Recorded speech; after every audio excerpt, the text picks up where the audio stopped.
Hey Ben, what's the Aztec Safety online e-learning website again? Yeah, that would be aztecsafety.com. Fire extinguisher and firefighting, we'll send that one to Paul. Ah, now here's a course I should probably take. Conflict resolution. Power line safety. Yeah, I thought it might help me with my line calls. Did you know this Aztec website has over 100 safety courses? Jeez. Aztec Safety online course. Ground disturbance. Could have used that a few seconds ago.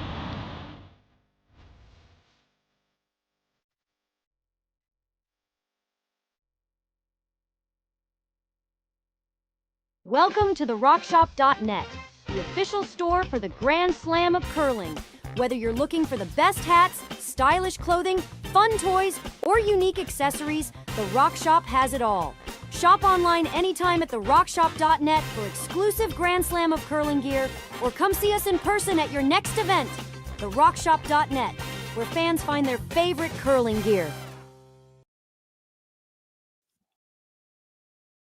A very pleasant welcome, curling fans, to the Martensville Curling Club. It's the Aly Jenkins Mixed Doubles Memorial here on Curling Stadium.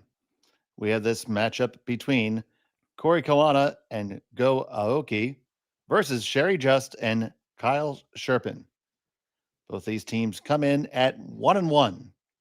Thank you so much for joining us. And for those who are joining us from afar, konnichiwa and arigatou gozaimasu for watching us. We do want to let our friends in Japan know that we do have a Japanese language stream available for this. Ono-san has the call. The link is on our YouTube page. So that's some exciting news for you folks.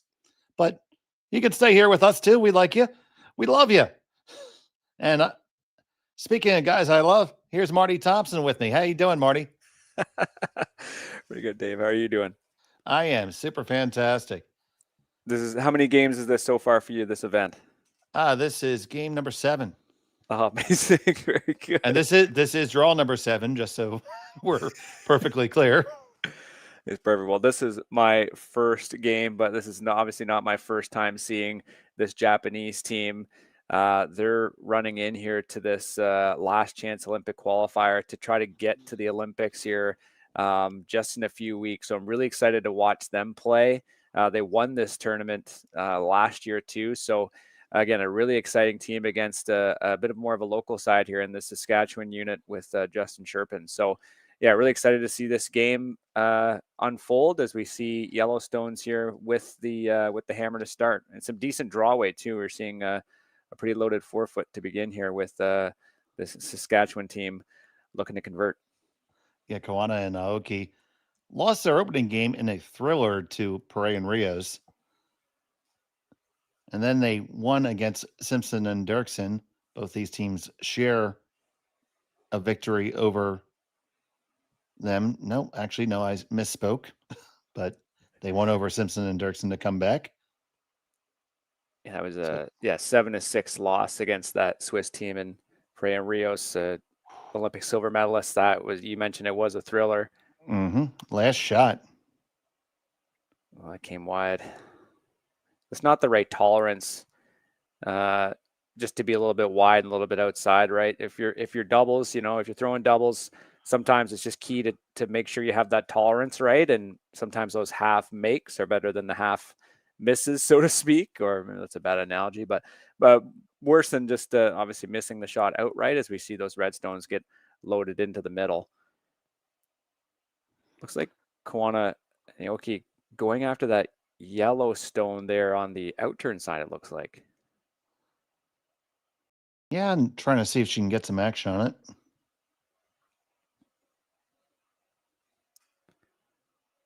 A little discussion here, knowing that Justin Cherpin could go after it. They could sort of chisel off their own yellow and get in there, but yeah, it is coming on the out turn side. You just see how she has the handle started on the in turn and switches it to the out. Everybody has their own little delivery routine. This is running on them.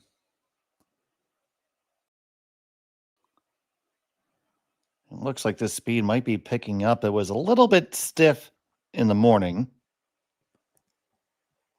We'll see how that happens as the day goes on. So you see right now is Koana and Aoki sitting 2.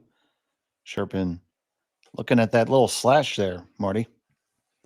Yeah, not a lot of good angles here. Although that it does look like you could get a nice spill, at least free up that 4-foot, right? If you manage to just skinny that one that they're looking at hitting, that red stone there on the edge of the 4, just opening up that draw path on either side.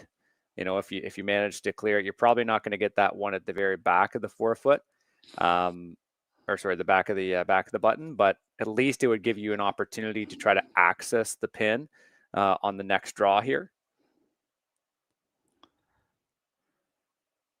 So these curlers, yep, these curlers from Saskatoon send it on their way. Not a lick. Going to catch it really thick, and they're going to get the back one. So what was that about not being able to get that one on the pin? Well, it's funny, you know, it's kind of saying that's a really good outcome, but it's kind of not the ideal one because you can kind of see now, you know, this Japanese team can protect that red stone, right? They're going to come right into it. They're maybe even going to bump it up a little bit.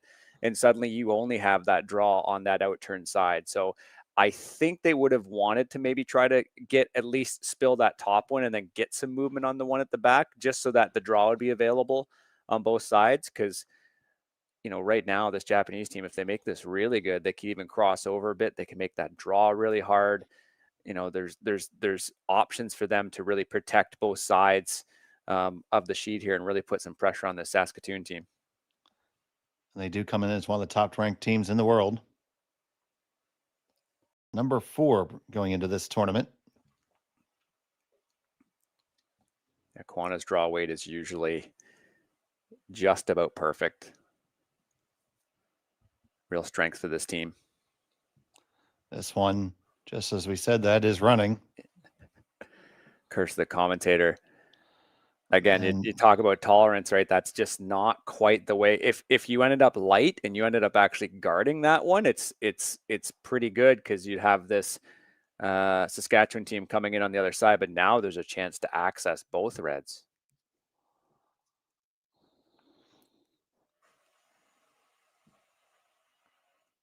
It looks like that one is the more ideal scenario, just to try to nuzzle that red one out that's just behind the tee line.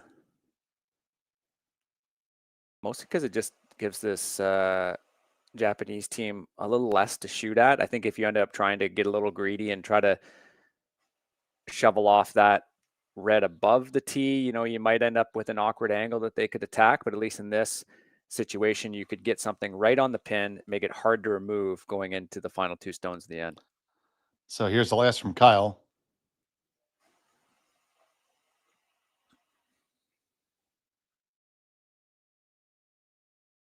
Just a heavy clean thus far. Needs to take that curl. Sweeping a bit for distance here.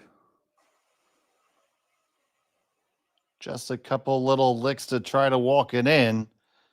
That had to come up a little bit more. It's serviceable for sure. It does appear to be shot stone.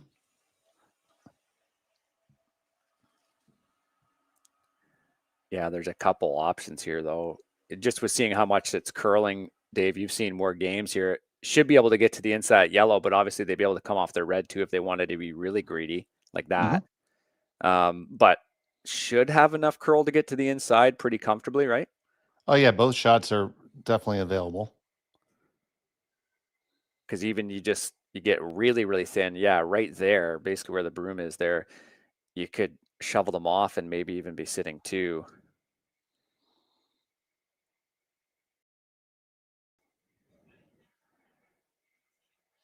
Yeah, no need to be greedy on the hit off your own red, I think, for this early on, but this team certainly capable of it. Go certainly is.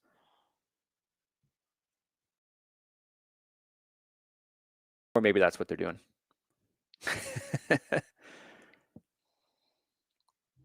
Regardless, it's crucial, especially going to the final 2 stones, final stone for your team, rather, just having options, right? Having shots at either side make the biggest difference, right? They're having the discussion, but they're really spoiled for choice, and it really comes down to what the thrower thinks he can make. So here's the last from Aoki.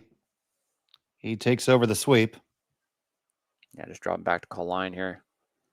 Line's got to be super precise. This has the weight's going to chisel off of their own and roll right on the lid, and they lie too. That is such a well-managed shot. Really good call there. Good communication. Tori able to drop off and call line. In that case, both players, both the thrower and the sweeper in that case, have that input on weight. And then it's key for her just to kind of drop back and get that line just right, because they both acknowledged that it had, it was maybe back 4 or something like that. And just to get that little chisel off, that little carve at the end, oh, that was so well managed. Really puts Justin Cherpin in a difficult position because, yeah, they throw this way, you could jam really easily. Some bad stuff could happen. Yeah, if you hit that Yellowstone that they're kind of looking at, if you get a thick part of it, it could just jam off the back. You could give up 2, maybe 3. It's hard to say. Well, this is where you look really close at it, and if you're second, you might just punt here. Yeah, most certainly. Just not worth the risk. There's so few opportunities here to actually get something that you would like as an outcome from the end. So they're kind of seeing just putting the broom down there in the middle of the 8. They might be punting. And we'll see if it is 1 or 2. They might be laying a stick on this one. So it's a good chance too in doubles, if you do get the chance, just throwing a rock away, for example, on your final stone, just get a read of the ice, especially out wide. You end up seeing the same pass a lot. But if this is a control weight hit out to the wings, just for an example, on your last stone, it's a good chance to sort of see what the ice does.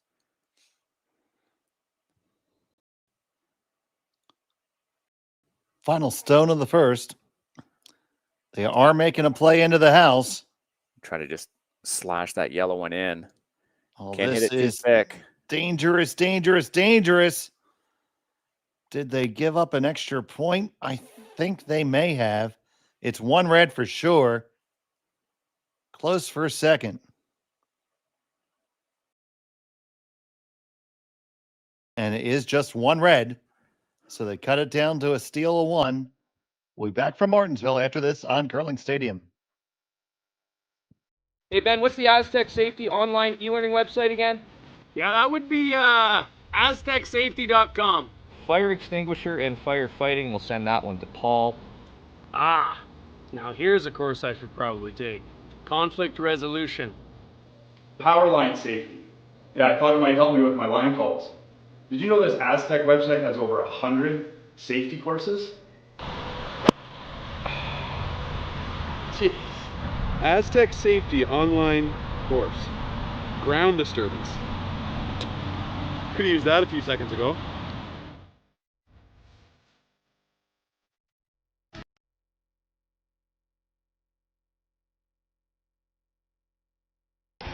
The 2025-2026 Grand Slam of Curling schedule is out, with big events happening all over Canada, like the Masters heading to London in September, the Tour Challenge from Nisku this October, the Canadian Open from Saskatchewan in December, and the Players' Championship from Steinbach coming in January. Early bird weekend and full event passes on sale now at gsocktickets.com. Let's rock! Welcome back to Martensville. It's a stolen point for Koana and Aoki in the first end. Justin Cherpin had the hammer here playing in end number 2. Deschamel, Marty Thompson, Connor Sims in the background on the knobs and levers and sliders, doing all the stuff that he does. And that was an end where Justin Cherpin just the whole time were chasing. Yeah, certainly the Japanese team gave themselves the opportunity to make that really nice sort of tick down on the draw. And we were just talking in the break that, they must have been sitting 2 in the 4-foot. So yeah, really, really well executed end. This draw went a little deeper than they would have anticipated. Good chance to get right on the pin here too, and good chance for Sherry and Kyle just to get another read of the ice here, get the weight down. You're mentioning the conditions seem a little bit different from before. Obviously, it's hard to tell on broadcast. We see a little pushback there, but always worthwhile, especially in these early ends. It is doubles. There's the precision's not necessarily the name of the game. So if you can get a feel for the ice early on for draw weight, it's always helpful.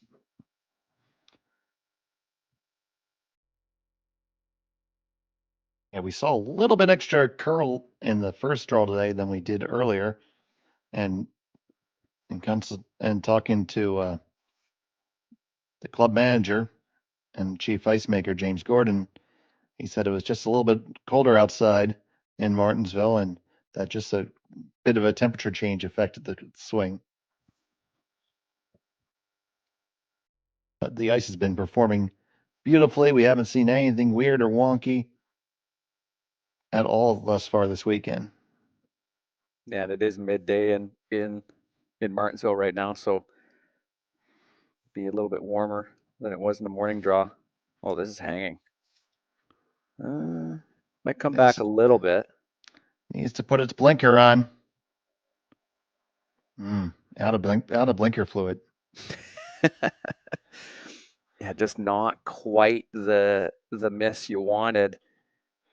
If you got to the inside, there's so easily they could have been sitting on either side of the button, right along the center line. It's not bad that they sort of squished that first draw of theirs right, so it's to the back of the 4-foot rock there, the placed rock. Hard to remove for sure.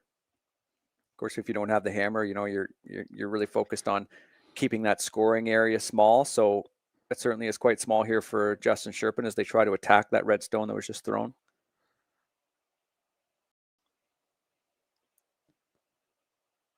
Now we're getting enough swing still. I think he could come at this from the other side and freeze the other corner.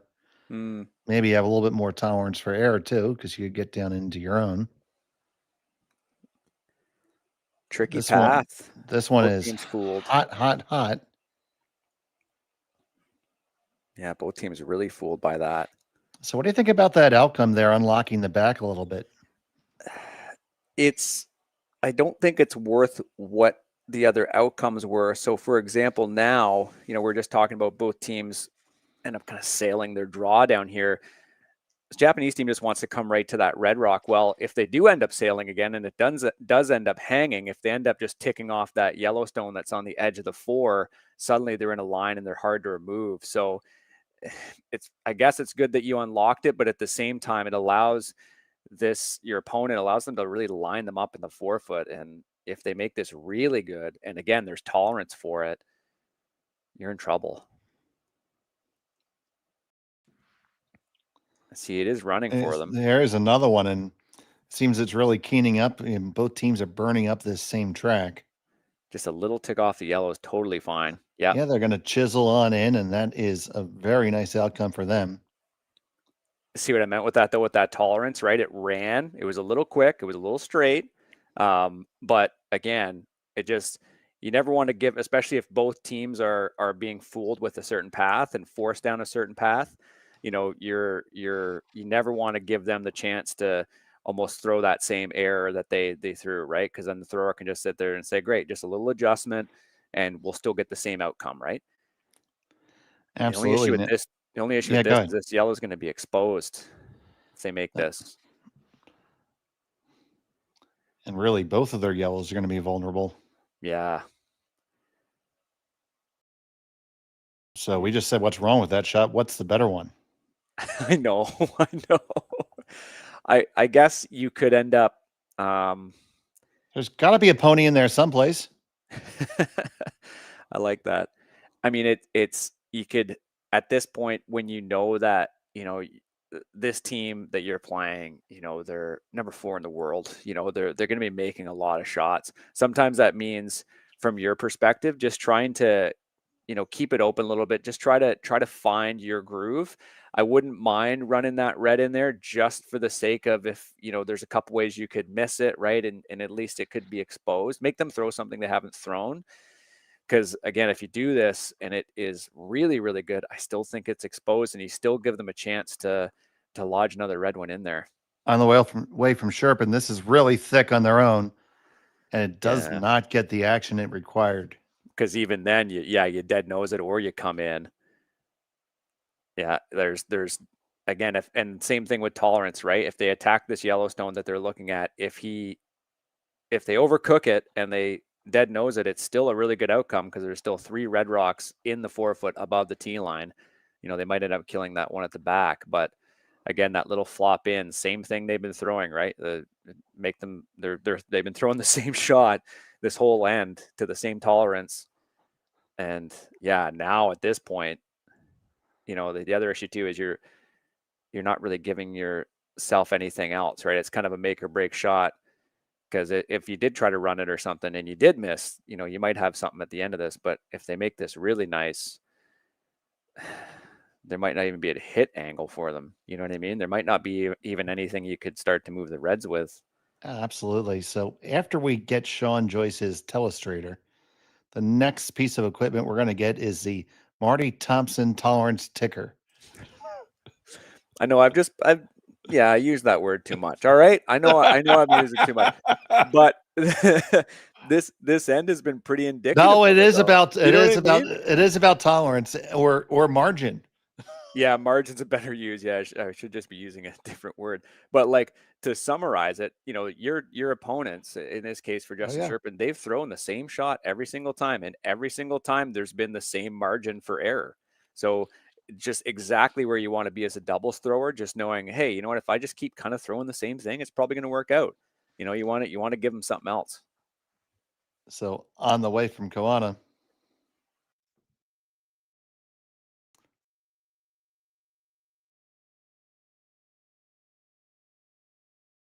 you're going to make that hit, get just a little flop inside, and set up all those angles beautifully. And that was certainly in the tolerance, Marty. I'm trying to think of what a tolerance ticker would look like. But yeah, within, but even in that instance, right, you kind of talk and it's like, oh, I guess I could throw it maybe like a smidge harder than I just threw it, a couple more feet, no problem. And that's exactly what they did. It does seem like there's an angle for this team to at least remove some granite. You can get 3 rocks moving. Yeah. You can get the one that you're hitting there right in front of it. You get the one that's on the tee line. And if you're hitting it all dead nose, you should catch the red in the back as well. But will it stuff it? I don't think. I think you can make it. But you're going to be hitting a very small part of the rock. See, now I'm conscious of saying tolerance. Well, the gift of these angles, though, is that, like, if you make this really, really nice, you'll at least be able to access the button on either side. That Sherry will have a draw at the end at least to get in there if you can clear it out properly, right? You have to have a way in. You just really can't give up another steal right now. Yeah, unless they want to be really cute, the Japanese team, and just sort of tick that red in the top 4 and see if you can cover both draw paths. But regardless, this is a crucial shot. First things first, Kyle Cherpin. Got to keep it out a bit, I think, here. Yeah, Sherry's picking it up. This looks like it's over curling on them already, and it's on the guard. Of all the ways to miss, that was probably the worst. The tolerance ticker is flicking off the board right now. They could be really greedy if they wanted to, and they could just punch that back. I think that's really the sound play. They're looking at just trying to, at least from the broom placement though, they look like they were just trying to draw into that one in the top 4. But if they're even just a little heavier, right? If you throw like a back 4 or something, man, it could be sitting. I guess you could probably be sitting 4 comfortably. You could maybe be sitting 5 if you played it that way, but yeah, this is a really key shot to take just about everything away for Sherry. So because if you do tap it back and you're on the side of the rock that they're attacking it from, on this outturn side, you could even take the draw to the button away. Embarrassment of riches here. Yeah, I'm wondering if they're maybe talking about trying to tap that back, just because, it does seem you're a little greedy, but you have to just start thinking, okay, how could we really mess ourselves up? I don't know that you really could, because if you throw it really heavy and you end up kind of ticking it over, you're still going to have all these rocks in the front. So I think that's just based off this line with go sliding out. I think that's the call. So their final stone of the second. It's out there though. Gotta bring it back. Oh no. Oh, it's gonna come back. That's not a problem. It's just a lot of weight. Still moving 3 stones though, so boink, there it is. Boink, boink. And you lie 3 for sure. Yeah, it's not bad. Really no good angles here too to remove any of these stones. You just end up, just the risk of you jamming on those yellows is so high. I think even attacking that one that's to the red, I think even attacking that one, the risk of the jam is still on. Really. What angles do you like here? I like renting a helicopter and placing one on the button. That's my best solution right now. I'm trying to see if the angle works if you catch a quarter of the one there on the top 4 right by Sherry. Do you go into the top one, into the back one, and then into the next back one? But I'm still pretty sure you might cut it all the way down to 1 if you do that. Yeah. Yeah, I think that's probably the best outcome. Because the one that she's standing at will hit the one that's at the top of the button on the center line. Carry him, if it carries enough action, into that one on the T line, which in turn, hopefully will go onto the one on the back of the button. Does it also touch the yellow that would be 4th shot stone? You hope it catches it enough, and you don't move the other one, because that's the one that's probably going to end up being second shot. And the green grass grows all around and around. Yeah, really, really good shot making from Koana and Aoki. Just, you think even the misses in this game from Justin Cherpin have been so slight. You think of the draws that they've made similar draw misses in terms of just being a little heavy from the Japanese team, but they sure are making them pay with this final stone. So Sherry just facing 3. Final stone of the second end. Needs a miracle here. Kyle picks it up. Holding it out there. Get the action on the outside. 1, 2, 3. They go exactly the way you drew it up, and he cut it all the way down to 1. Clutch shot to stay in the game. They trail by 2. We'll be back from Martensville after this. Developed over a decade in collaboration with the finest ice makers this side of the Atlantic, the Pebblehead PB5 is nothing short of a triumph of sophistication and craftsmanship. Weighing less than half its lumbering copper predecessors, yet boasting 10-fold their durability, the PB5 delivers perfect, consistent ice, time after time. The PB5 by Pebbleheads.com, the apex of ice-making ingenuity for the roaring game of curling.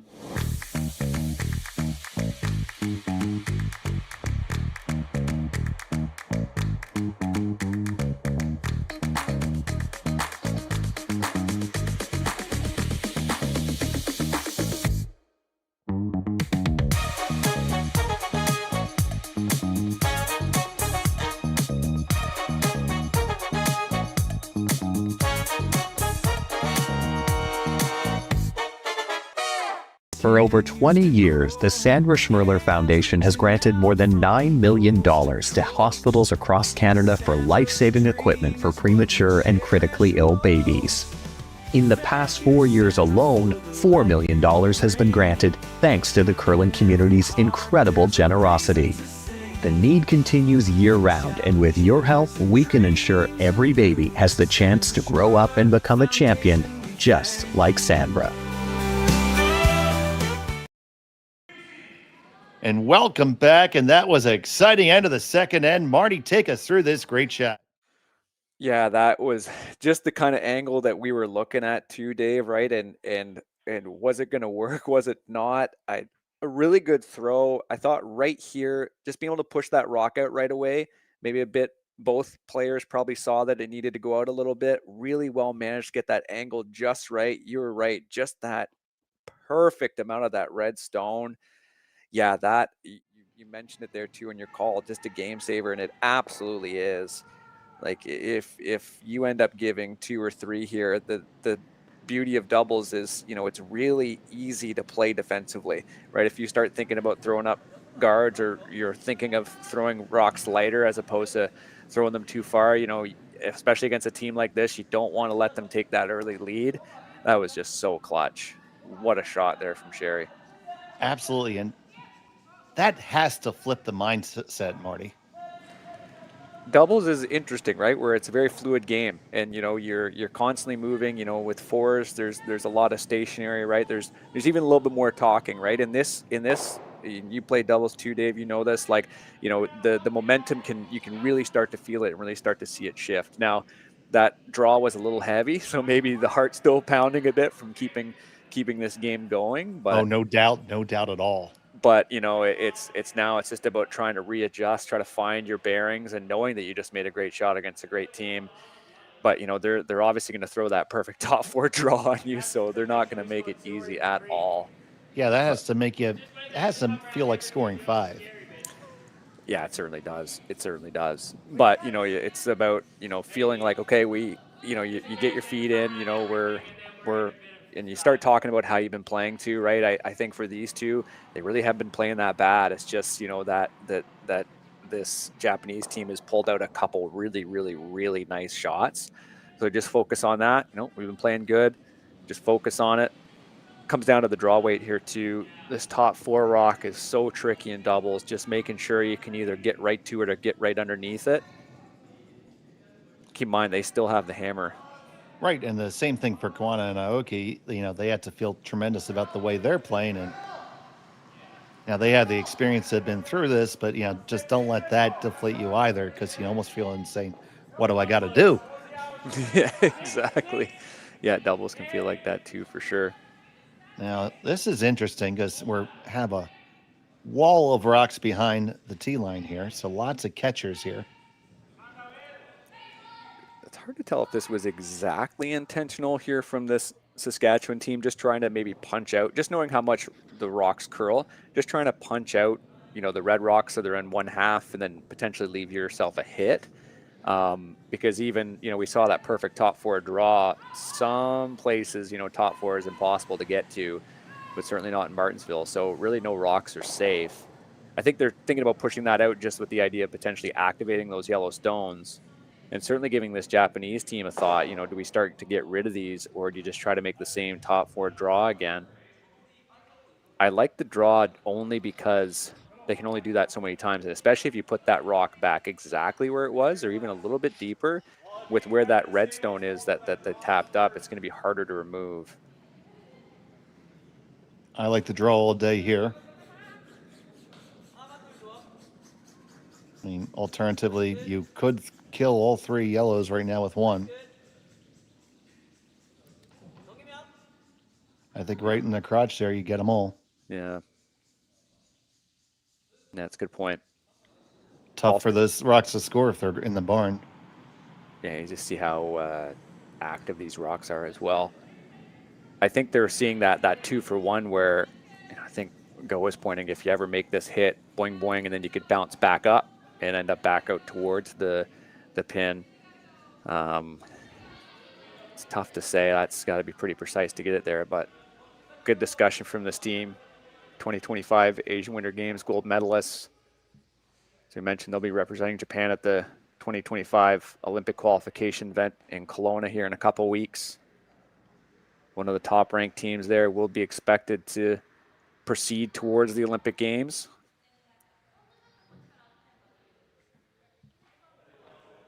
We've seen this team come to North America and just, you know, pick up the odds spiel and just totally dominate. Winners here last year. Like they only won one round, or they only lost one round robin game. That's Martin Laycock, if I'm not mistaken. They're still not sold on what they want here. This is certainly not on time clocks here, as you can tell. Yeah, I guess I think it's more just discussing what you're comfortable with. She has been throwing the draw, but I imagine they're going to try the hit here. Yes, they are. She fires away with authority. Getting it inside out too. Gets just the two. It did come back up a little bit. Perhaps the discussion too is like, you know, is it worth really killing that yellow? If it's a little bit more has to do with scoreboard management, I would totally get it. But we're pretty early on in the game, and perhaps, you know, the Koana Aoki team smells blood a little bit, right? Like we could be a little bit aggressive, just knowing how well we've been playing. We don't necessarily need to be this pragmatic early on, but again, doesn't hurt to be a little defensive. If just Cherpin can make that little tick, that little draw, then, you know, we can come back in again. You know, you're going to need to see some really heroic shots here from the Saskatchewan team in order to really activate that Yellowstone at the back. So maybe just let your opponents throw some excellent stuff and see what happens, right? Absolutely. I was waiting for activate. That's the first one of them. That's my other favorite Martyism. I know. I used one of these games. I used the term smudge as like you know, when you're in doubles and it's kind of like maybe a back four or a back eight, and you just to change the angles around a little bit. I can't remember who I was calling the game with, but they said they actually liked that one. So very rarely do people actually like mine, Dave. So that's good. Well, I go with jostle, or if you got to move the broom a little bit. Yeah. It's a skosh. Skosh is good. Yeah. This looks tight. They are on it hard. Going to be really friendly to the guard, and no room for the Holy Spirit there. Yeah, just seeing that Kyle has that little crossover in his delivery, right? His body is sliding a little bit farther wide than the rock. It's probably a way that he's been throwing for quite a while, but I could see it, especially on ice this curly, it'd be hard to really dial in, right? It's like, it's one thing that you just throw that way and this is how I throw and it's all good, but like sometimes just how your body is approaching the target can be, you know, you're going to encounter ice sometimes that's just like not friendly to it.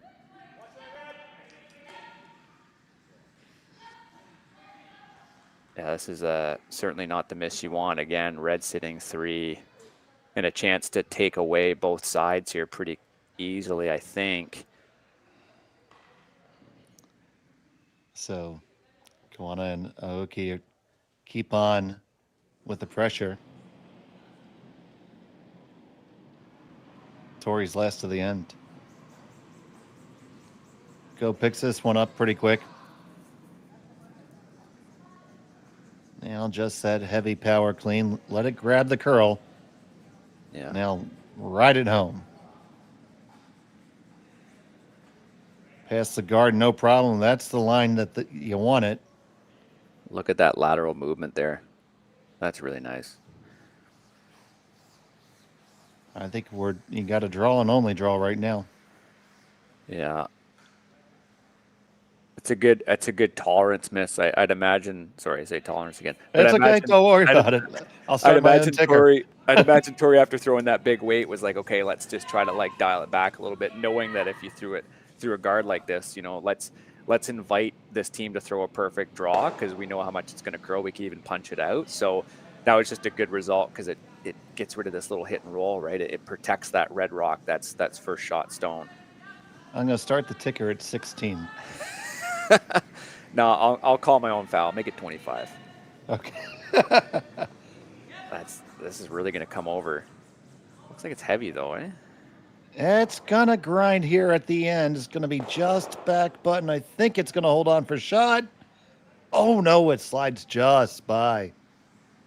And that's a rough miss there. Because you can just take the end away now. Yeah, we'll have to see where this red rock ends up, but I don't think Sherry's going to have the kind of shot she did in the second end where the angles line up just right. Yeah, they put this in the right spot. Even if you're heavy and you follow that same path and you punch it back, you're still forcing the other last rock thrower to hit the pin for, against 3. So, yeah, really nice chance to, again, steal. So here's Aoki.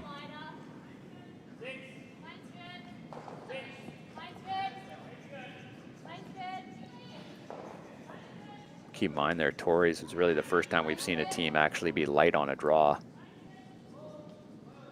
This one appears to have the desired weight. You can come down to the backing. Doesn't really hurt you to do it. This is a little bit heavy too, so they're going to have a shot for one. Don't see any way to make more than that. Yeah, let's make sure to get the line right.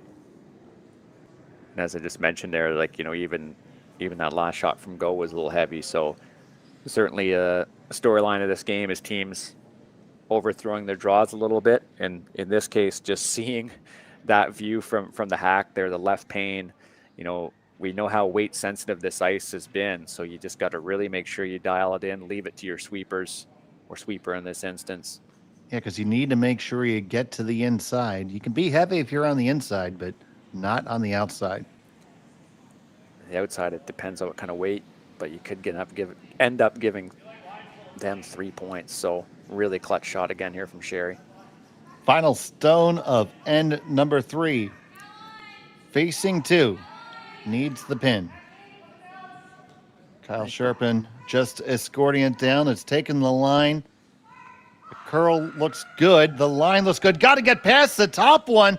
Did you let it hang too long? Oh my goodness, you did.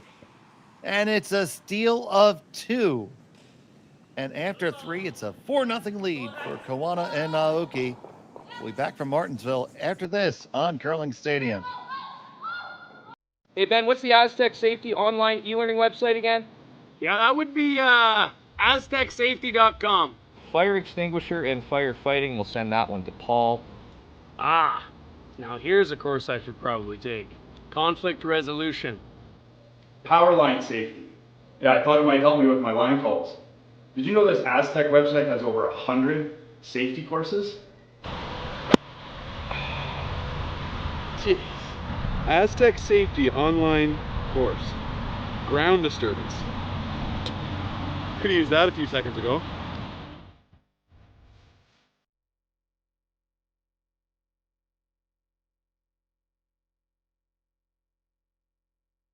Developed over a decade in collaboration with the finest ice makers this side of the Atlantic, the Pebblehead PB5 is nothing short of a triumph of sophistication and craftsmanship. Weighing less than half its lumbering copper predecessors, yet boasting tenfold their durability, the PB5 delivers perfect, consistent ice, time after time. The PB5 by Pebbleheads.com, the apex of ice-making ingenuity for the roaring game of curling. And welcome back to Martensville. It's the Aly Jenkins Mixed Double Memorial Classic here on Curling Stadium from the Martensville Curling Club in Saskatchewan. It was a tough steal of 2 given up by Justin Cherpin. And Marty, here it is. We're just watching the management of the stone here. You just see it started to come there. So just waited a little bit too long. I think for this team right now, like just finding that draw weight in terms of what Sherry's been throwing, you haven't, it hasn't quite been right. Like she's been throwing it a little heavy. So I'm wondering if there was maybe just a bit of a miscommunication there in trying to determine, the weight. Cause yeah, just waited a little bit too long. Cause you saw that light sort of sweeping.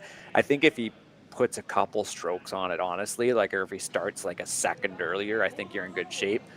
course there was backing, but yeah, just it's tough, right? It's one of those things where you've been up against it. You know, you haven't maybe seen the right stones from your opponent, and you know they just haven't had the draw weight yet. So just a difficult miss for this team. And you see they're electing to take their power play at this time. So the changes to that. Why don't you take us through what makes a power play a little bit different, Marty?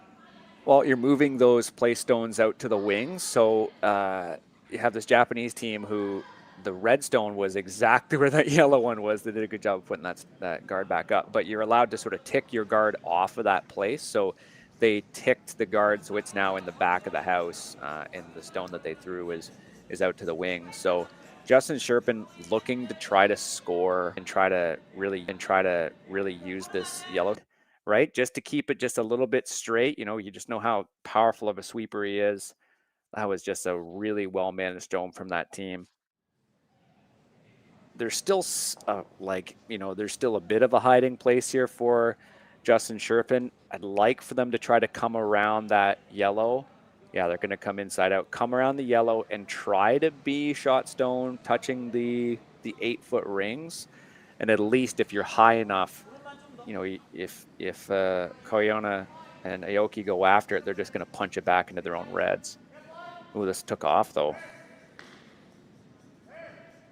It's okay to come down to it. You just have to clear this guard. All right, you're past it now. Needs to go for the weight. And it's going to be second shot, but in a good position. Yeah, it's not bad. So do you chase it or do you ignore it? Or do you peel the guard?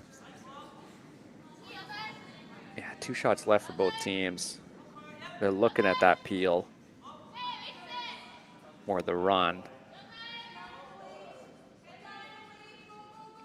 I think just with how their draw weight's going, I think if you came underneath it, you know, if you just tried to draw like there, you know, it's not a bad outcome because it's going to be hard for Justin Cherpin to get rid of both first and second stones if you made that draw perfectly, and then they're really just focusing on freezing to 1, right?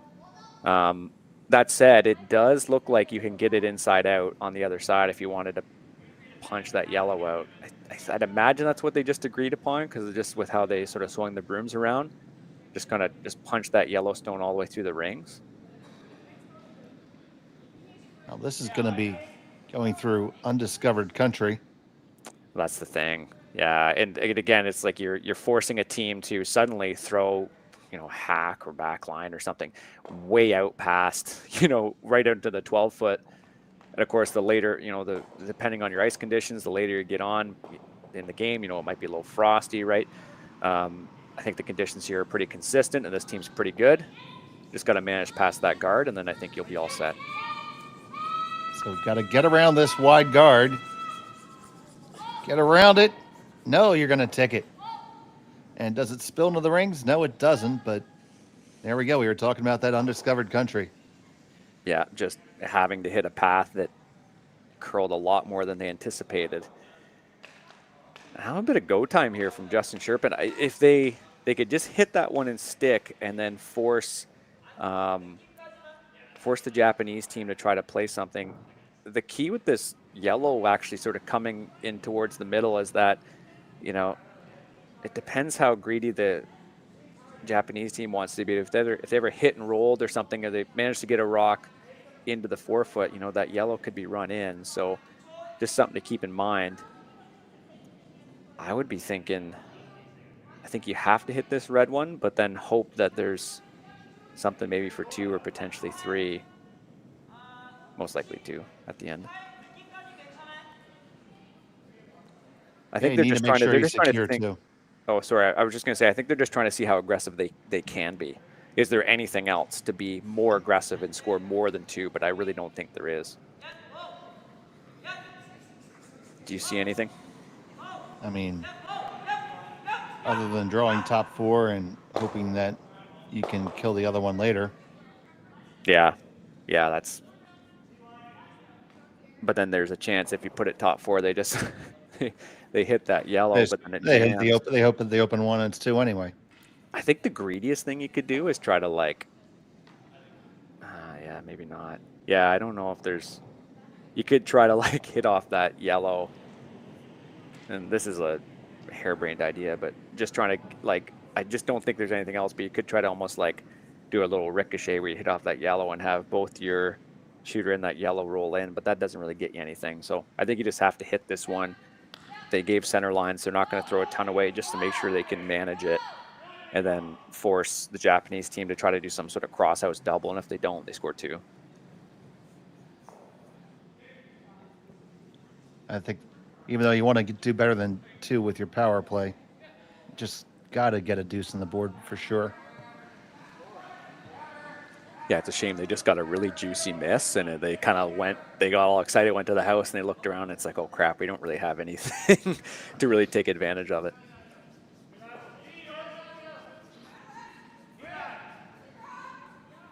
Again, not a lot of weight, just making sure they can just sort of bump it, if anything. This is over curling an awful lot. You got to be. And your third shot. All right, well, they might have gotten a lifeline because you just saw Aoki just say, let's just draw right to the top 4. But the problem with that is you might end up giving just Cherpin a shot for something. You like a run double or something right off of the guard. It's obviously super high risk, but I think if you're Justin Cherpin, right, you want to be a little aggressive. You want to try to score.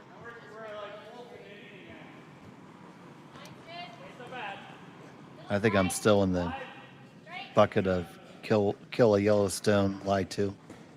Yeah, I don't think you need to be too greedy right now. Play the scoreboard, right? If you, something to think about too with the power play, right? You know, you keep someone to a score of 2. You know, that's obviously, you know, not ideal for the team with the power play. And just keep in mind that, you know, this Japanese team has a power play to go as well, right? So if they score 3, you know, then all of a sudden, you know, they already have a 1-point advantage over the sort of power play versus power play. So just be conservative. Just know that you still have that advantage to play in the game. And, yeah, let them have their 2.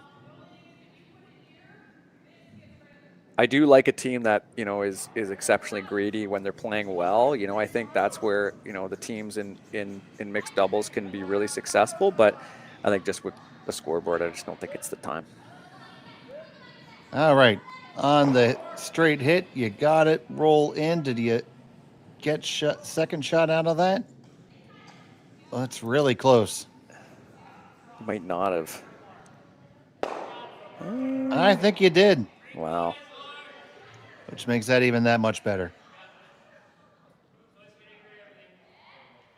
Let's take one more look. Yeah, this is pretty crucial. I think taking 1 is pretty close to game over. Just playing the numbers, but I think they're willing to risk it here with the measure. Yeah, I mean, that double is, well, pretty ambitious. It certainly is. It certainly is. Yeah, I think you just have to risk it. That'd be a bold call, Cotton. Yeah, you take the measure going to the 4th end break here and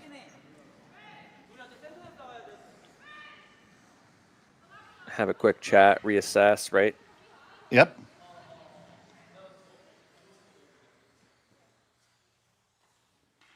Tori's already hitting the snacks. Final stone of the 4th end. Got to kill this one in the back. Hang on and hope the measure goes your way. Already on it hard for line. She tried to set it up towards the center, but it just curling really, really hard. Oh, no. Now you're going to have to chap off your own and in to make sure you get 1. And you do that, so it's going to be 1 for Justin Cherpin. Koana and Aoki will have the hammer in 5 when we come back to Martensville after this on Curling Stadium. For over 20 years, the Sandra Schmirler Foundation has granted more than $9 million to hospitals across Canada for life-saving equipment for premature and critically ill babies. In the past 4 years alone, $4 million has been granted thanks to the curling community's incredible generosity. The need continues year-round, and with your help, we can ensure every baby has the chance to grow up and become a champion, just like Sandra.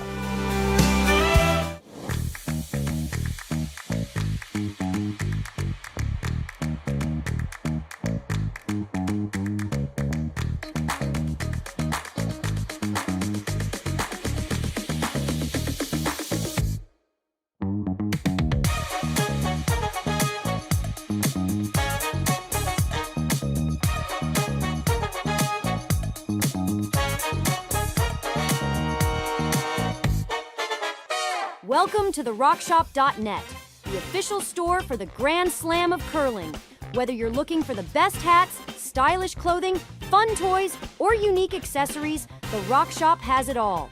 Shop online anytime at the RockShop.net for exclusive Grand Slam of curling gear, or come see us in person at your next event. The RockShop.net, where fans find their favorite curling gear. Welcome back. Fifth end action from the Martensville Curling Club. Justin Cherpin were held to a single point on their power play. Koana and Aoki have their hammer here in the fifth. And Marty, that just never really got anything going there. Yeah, it was a difficult one, and we were talking about going into a power play. The big advantage is forcing the other team to play new paths. Well, you also have to play that new path, and you just saw Sherry got a little narrow on it, tried to set it back out, and it was all over the yellow. So yeah, difficult end for sure, but I like this little bounce back on this draw, sitting right on the pin, right in the top. Good spot. Might force a miss here.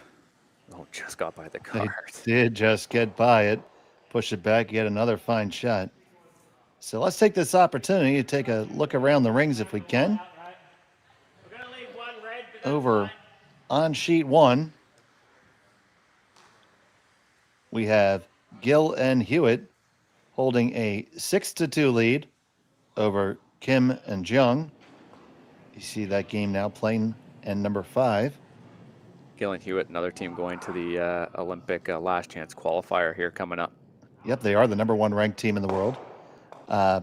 Over there on sheet 2, Ingram and Tinuik are 4-2 over Paray and Rios.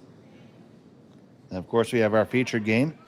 And over in the corner on sheet 4, we have the Lamactagnes. I butchered that. I apologize to them. And versus the Langs. That one's easier. And the Langs have a 5-4 lead playing the fifth end as well. Look at that house. The shape is crazy. That looks like a really exciting end there. And if you want to tune into that, you can take a look at that feed as well. We have every draw streaming here on Curling Zone. And also, for those who may have just tuned in, we do have Japanese language commentary available on its own separate stream. Ono-san has the call on Curling Zone as well, but a bit of an end developing here as we bounced around the barn. Yeah, I think just on that draw, Justin Cherpin looking to get right corner frozen to the red and be a little bit more exposed, but instead we're getting this classic mixed doubles lineup here. Always tricky against, I know from this Koana Aoki team, once you start getting this lineup and the angles are just right, a team like this is not afraid to just run that guard back and free up some stones. You have to just keep in mind, how these rocks are eventually shaped up, what kind of shape you give the other team. That sort of run back is always in play. We haven't seen it yet, but this team, just knowing how aggressive they play, certainly something to keep in mind.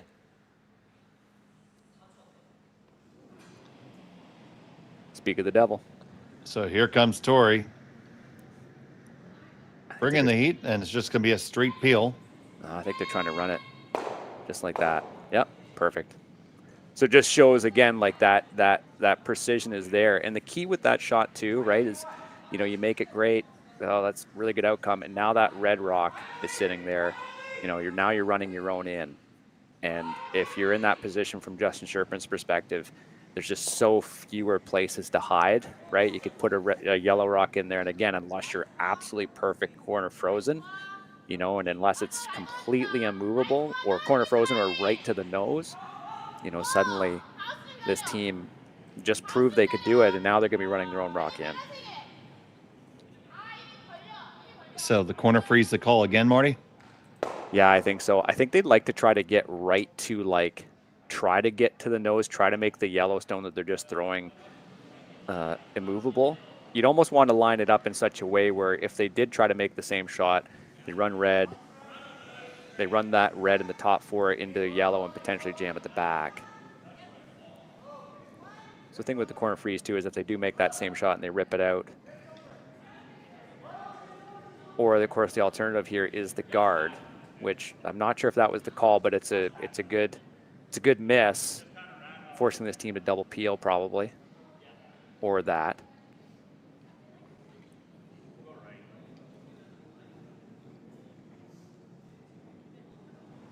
Yeah, I do really like the angle of that guard. It makes it a little tricky. I think Tori's going to try to get the peel here. You could make it so the yellow goes over the top of the red and you set the red end anyways. That would be really nifty. Yeah, I'd imagine that's kind of the ultimate goal here from this one. Obviously, if you just double peel, it's not a bad result. Just where that top redstone is, I think they're pretty keen on putting that into, bumping that into that yellow eventually, just because if you do, if you hit that dead jam straight run, then you have a red rock at the very top 4 and one on the pin. Can go hold it there, hit the one, run it back. No, it's going to stick and stuff. So now a bit of an opportunity for Justin Cherpin. They can throw one right there in the way. Yeah, be a little pragmatic here. Just protect that one. And try to work hard and go for the steal and see if you can't get Mr. Momentum to change his address. Yeah, change it back to Saskatchewan. Yeah, yeah. I kind of like trying to get underneath just for the sake of it. Because if you end up running a little bit longer than you anticipate and you end up corner frozen on the red, it might not be the worst outcome. But if you end up trying to, if you're a little light here, for example, and you're not in the absolute perfect place, they could double peel. Protecting is certainly the right call. It just comes down to where exactly you want the rock based on the other team's current performance, right? No, I completely agree. And I just saw the way they were crouching down and looking at the lineup there. Don't think they would ever contemplate a run here, but no. Based on the turn, I think they might be. No, they're not. Good.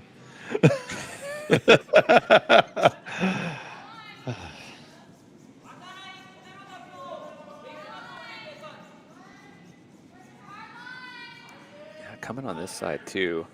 Yeah, Kyle just gave the international whoa signal. Yeah, this could be pretty good too. That's not bad. Yeah, that works. As the pros would say, I don't hate it. I think that's the international mixed doubles shot calling sign for the most part. Yeah, I guess you just try to rip these out.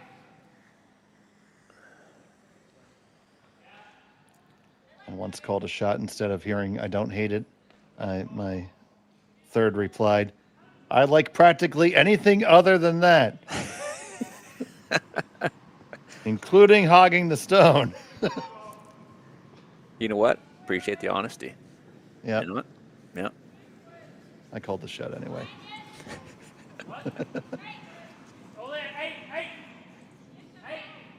I think that I don't hate it, and then I've always liked to never not. You know, if you're sweeping, just say never not sweeping. That's always my favorite. Oh yeah. So it looks like they're going to try to come around it, eh? And Yeah, bump up the red. come around just a little tippity tap. The line is certainly available for it. It's a really smart call. Don't get distracted by these yellows up here. Just play something you know you can play. This one's curling hard. It's going to be tight to the guard. Is it going to over curl by the time it gets to the red? So good. They hold it right there, and it is shot stone. That's amazing. Yeah. Really good shot calling. I think they just, you know, they had to look at the yellows, and it's like, why bother with this? Why put it? Why mess with this? Because now, yeah, I mean, Justin Cherpin likely just going to have to protect against this or something big because there's no good angles here.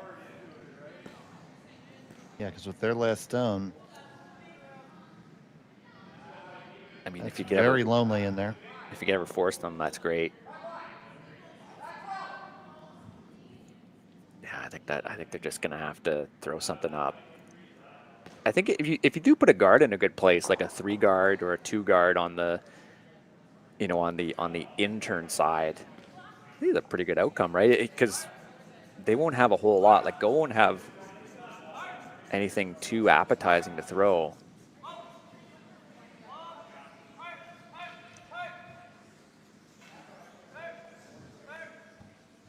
Yeah, Sherry's certainly been put under pressure here, but we've seen some really good shots from her today. So Sherry just with her last here in the 5th.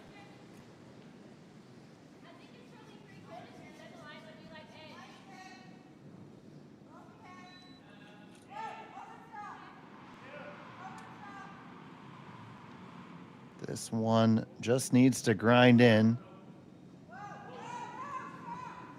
Kyle likes it.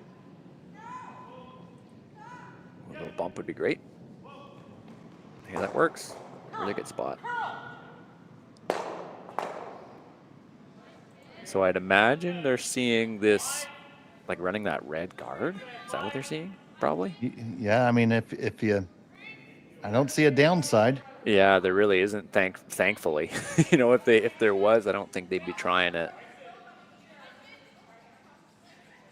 Oh, maybe they moved that red rock by accident or something, or oh, I think they did.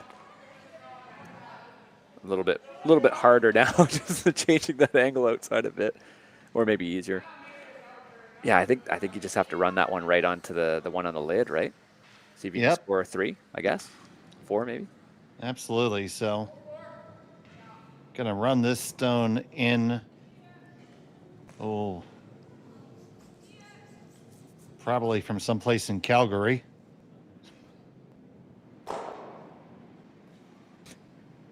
Long way to get there.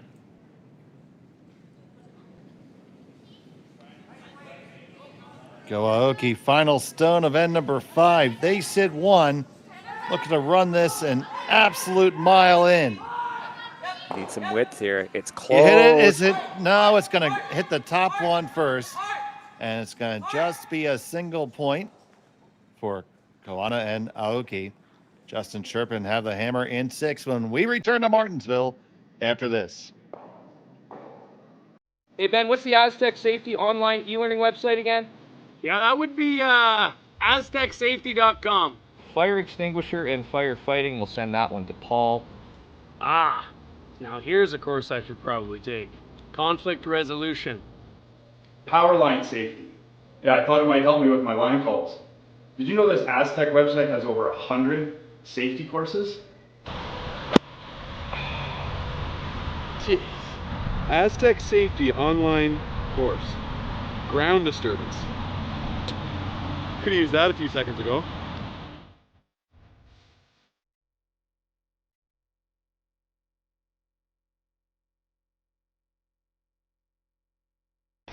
The 2025-2026 Grand Slam of Curling schedule is out, with big events happening all over Canada, like the Masters heading to London in September, the Tour Challenge from Miscue this October, the Canadian Open from Saskatchewan in December, and the Players' Championship from Steinbach coming in January. Early bird weekend and full event passes on sale now at gsoctickets.com. Let's rock. All right, everyone. We're back. It was a single point for Koana and Aoki. They hold a 4-stone lead. Justin Cherpin have the hammer here, throwing the yellows. Dave Schmel and Marty Thompson with you. Connor Sims turning and spinning the dials. And all of you us here with us on Curling Stadium. If you haven't yet, please give the feed a thumbs up and subscribe to Curling Zone. That lets you interact with us in the chat. We have action for you all weekend long. So get settled in with your favorite beverage and watch some good curling. Yeah, you just saw Justin Cherpin there make that first draw right and make you know, your first couple shots right, and then after that just really protect, focus on just keeping that stone that you threw in a good place. It's a little narrow on this draw, unfortunately. It's really been the draw weight that's been the Achilles heel for this team. Yeah, it certainly the draws in general, not just the weight. But yeah, their line has been a little fluctuating. I think a little bit more than they would want to as well. You just see, you know, obviously wrecking on the guard is not ideal, but you know, we did see Sherry there just be a little narrow on that inside out draw there to try to score 2. So. And that power play end. So yeah, just something to dial in for sure. Just talk about it, right? There's only 2 of you out there. There's not 4. You know, in doubles, you got to be really honest about how you've been throwing the rocks. So just take that time to say, look, I did this. Look, I did this, right? Helps you read the ice and helps you sort of fix any issues that have arisen during the game. And Koana and Aoki still have their power play available to them. But you can only take that when you have the hammer.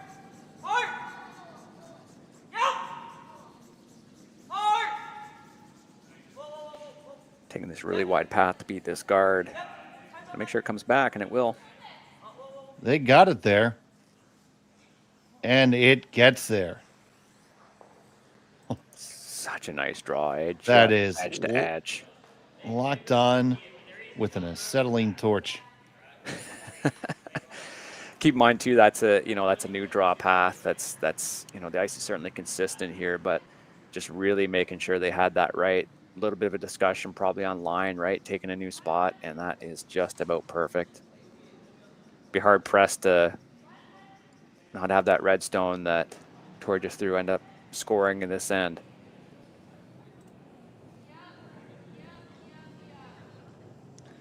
Well, Kyle says, not with that attitude, I'm going to do better now. Looks like they're going to open things up here.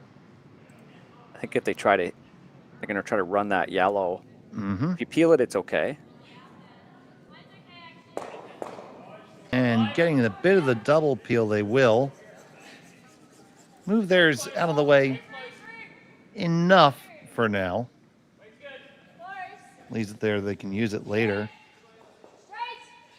And I like that kind of that, you know, you kind of call it like the pseudo corner guard, right? That's about as corner guard as you'd want in doubles, right? Just off the center line. Something potentially to hide underneath if you end up blowing something up in the forefoot. Again, they have the hammer. They'd like to get at least 2 or 3 here.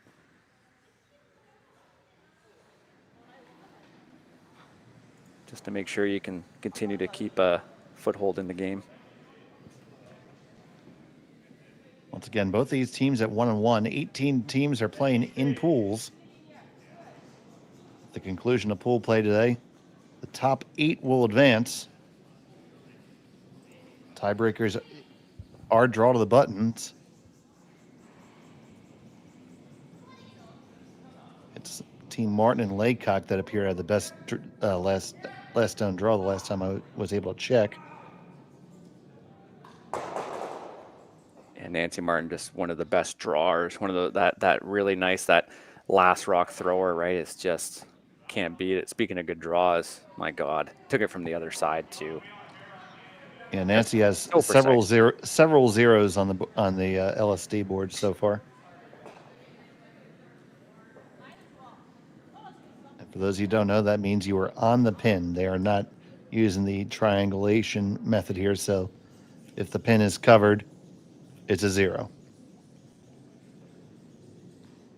Exactly what you want from your first and last rock thrower, right? It's make that first draw perfect. And Justin Cherpin, great example in the last end, right? You make that first draw really nice, you're in business. So now needing to rattle some stones. Just going to get past the guard, rattle them around. You did shift him and shaft him. They got off the center line. That is important. Gives you the ability to score.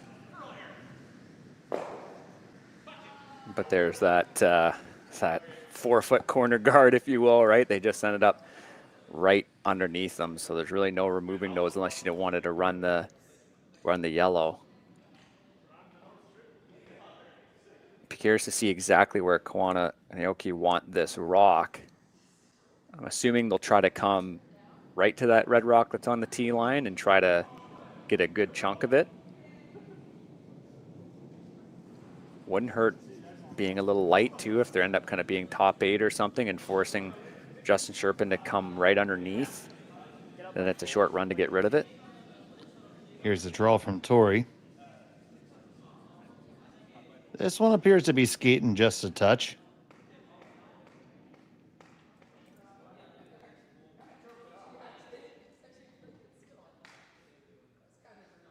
But it's going to check up and end up in a perfectly fine spot.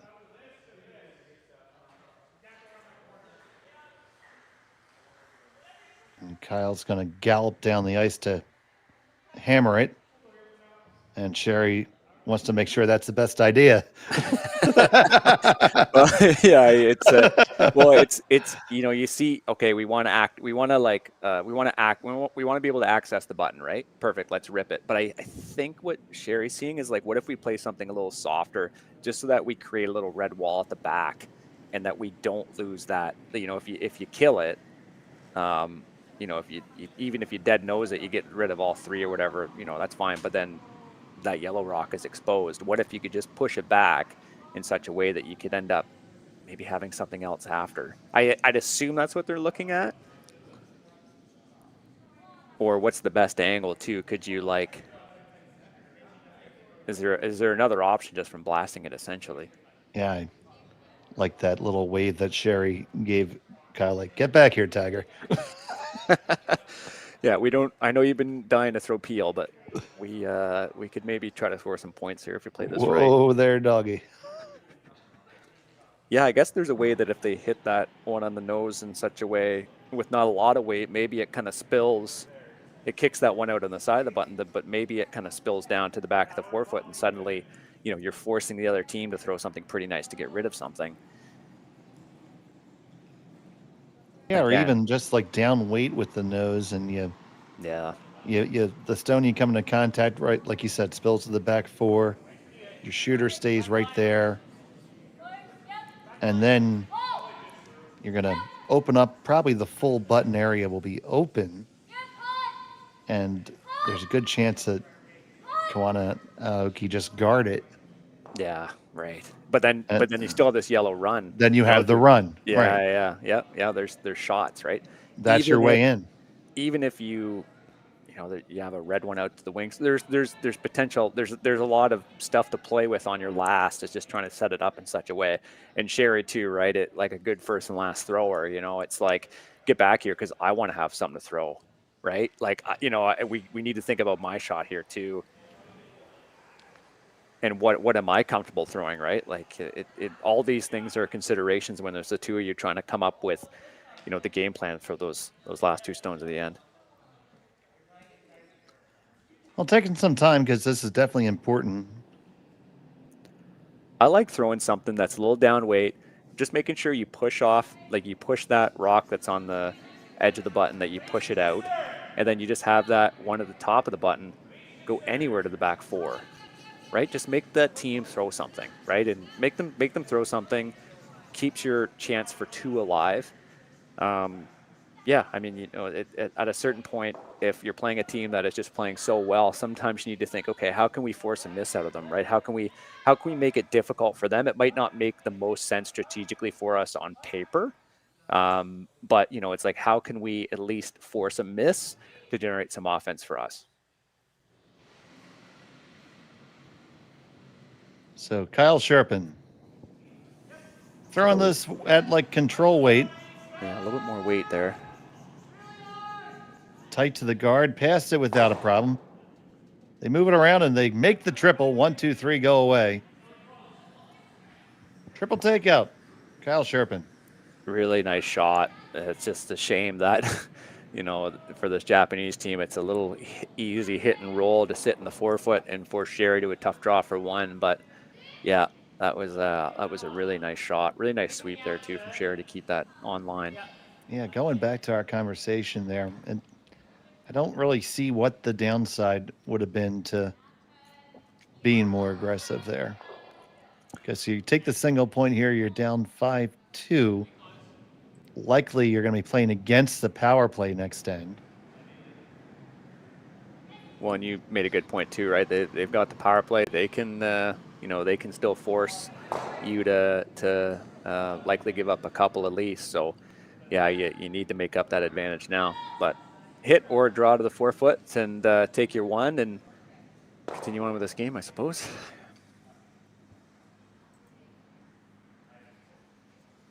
You're always going to be in a difficult position against a team like this. They're playing so well in the lead up to this Olympic qualifier, and one of the top teams in the world.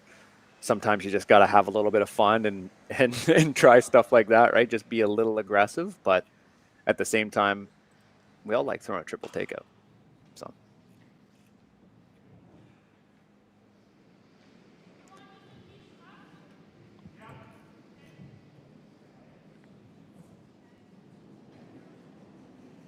Final stone of the sixth. It's not heavy. No, it's not. They are both on it. Now they're a little bit less concerned.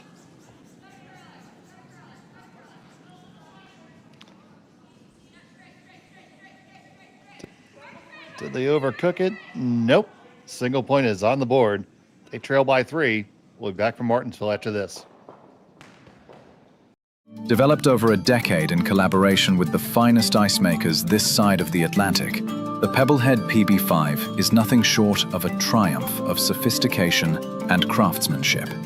Weighing less than half its lumbering copper predecessors, yet boasting tenfold their durability, the PB5 delivers perfect, consistent ice, time after time. The PB5 by Pebbleheads.com, the apex of ice-making ingenuity for the roaring game of curling.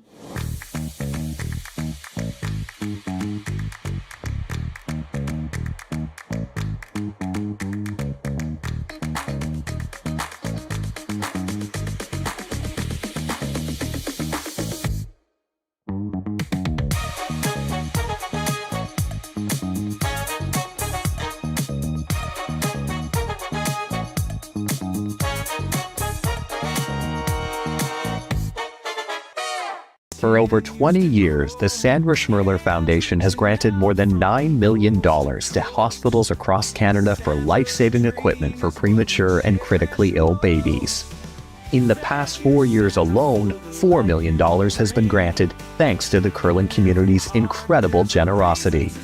The need continues year-round, and with your help, we can ensure every baby has the chance to grow up and become a champion, just like Sandra.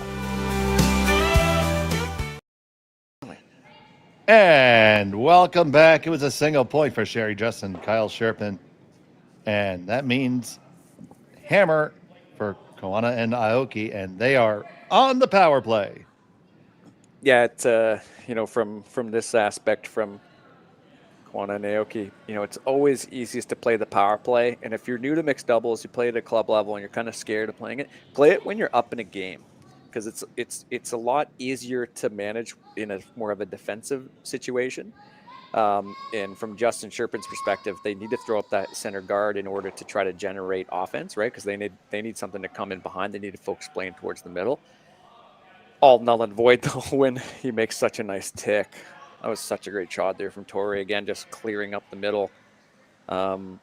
Yeah, I mean, if from Justin Cherpin, they probably want their next one to be look a little more like a 3 guard, only so that obviously if it's ticked in again, it'll go in towards the rings. Center line or just off center is good. Again, they probably need to steal here to get an opportunity.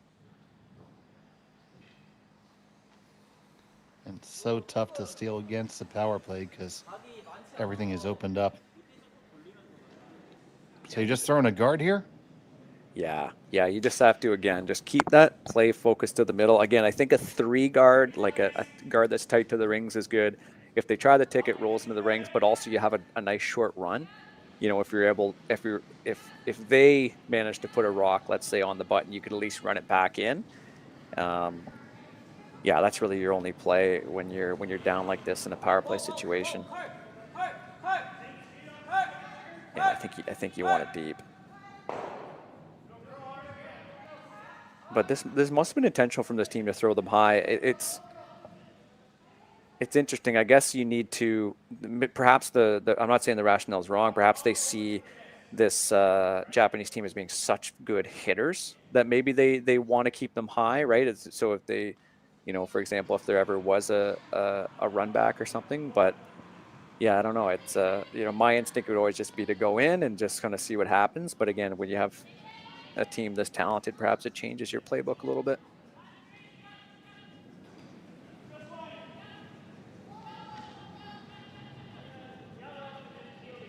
Could make a lot of granite go here.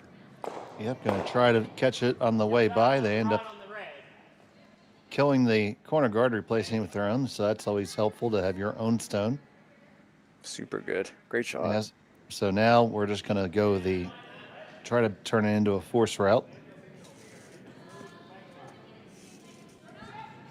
Yeah, even moving that with that red hit, even just managing to push it so it's even a little bit better than edge to edge on the red rock in the house. Yeah, good outcome there from this team.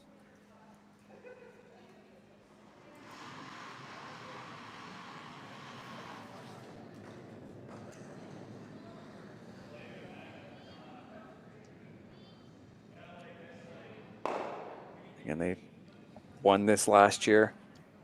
Really hoping to be peaking with this Olympic qualification event in Koana here at the first weekend of December.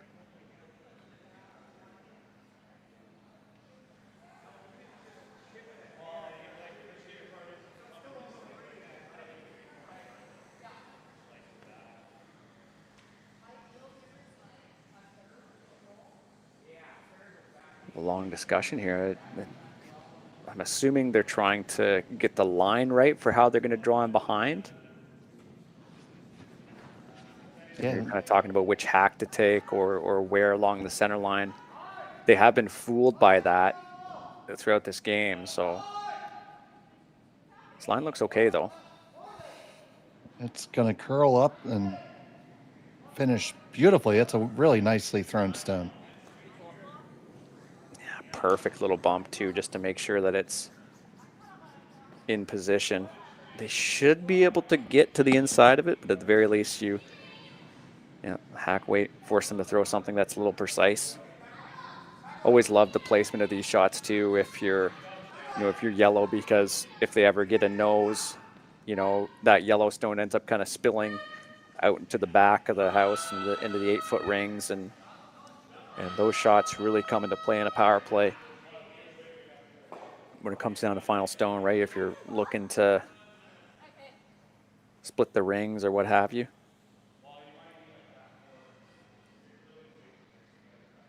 So, bit of a touch shot, one of the more challenging ones they've been asked to make.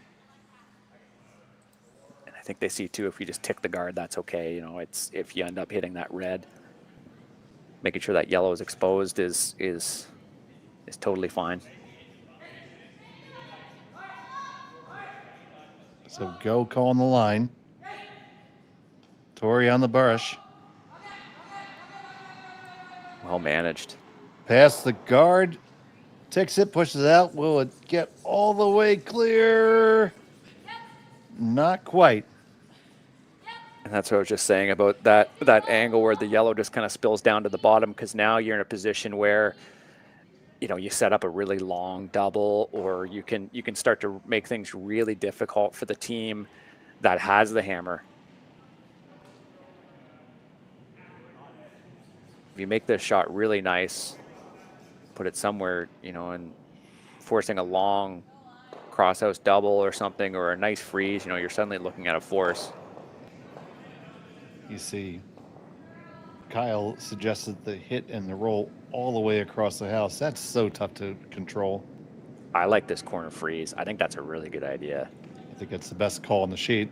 Yeah, because then, you know, you're forcing maybe something precise out of this Japanese team, right? Maybe. And if they do, you know, again, you still really should be stealing.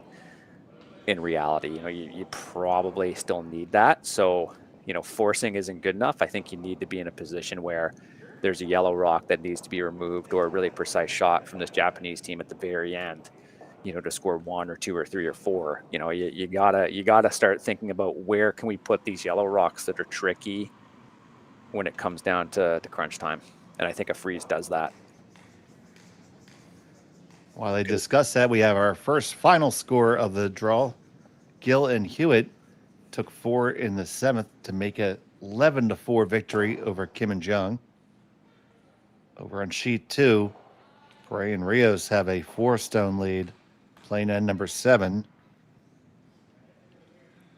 There you go. You see that? Well, looks like they got a single back, so it's 3 stones, but they have hammer now. And I love that. Over here, we have the Langs with a 1-stone lead.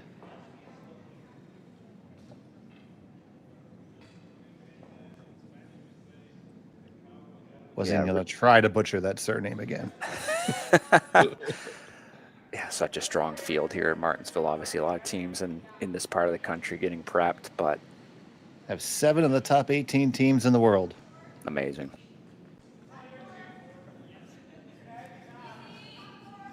Calling it a little heavy, it looks like, for the freeze. I think it's coming down okay. Bumping back a little bit's okay, I think. It's going to have to get there. Oh, no. Interesting. Okay.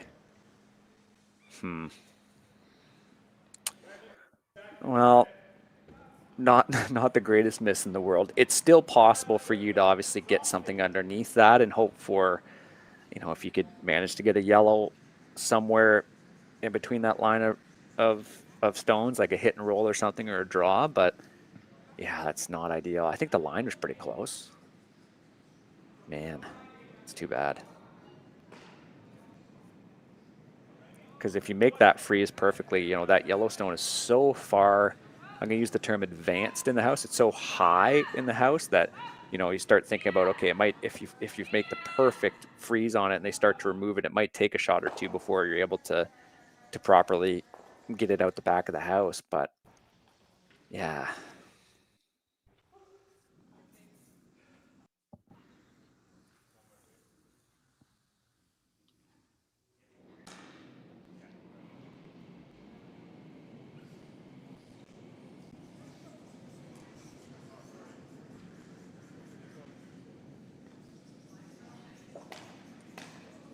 Depth is pretty crucial to this shot.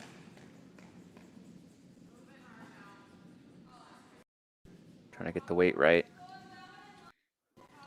Can't leave the double. All you gotta do is split it. Yeah, can't leave the double. Just want to be behind. Anywhere now is fine.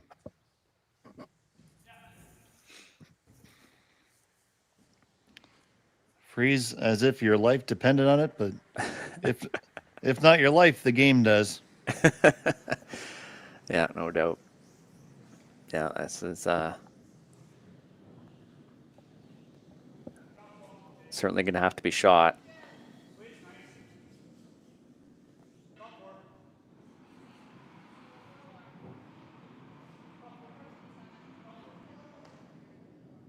just a few shots short in this end from making it really good, considering they don't have the power play here, Justin Cherpin. But yeah, little precision needed from your last rock thrower, which is expected. But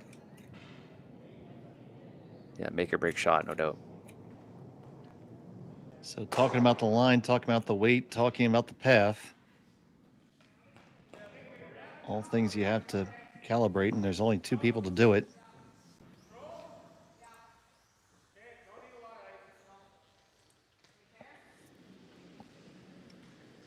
Yeah, Their good last discussion. stone. Good discussion considering they're coming across the center line. So interrupt there, Dave.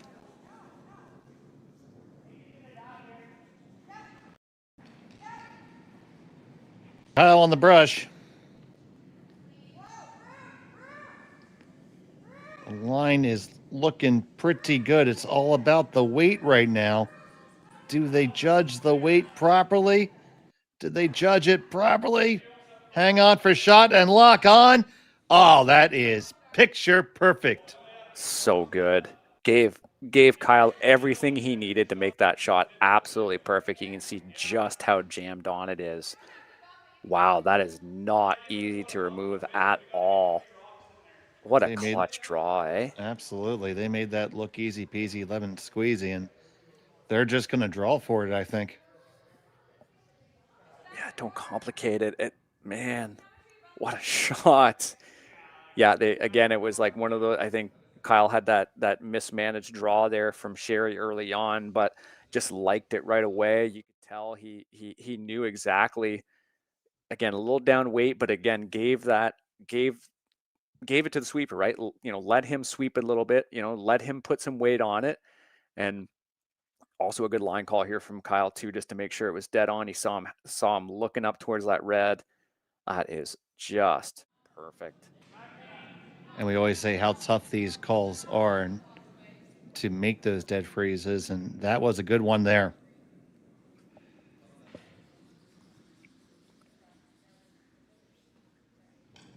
So here we go. Final stone of the 7th end.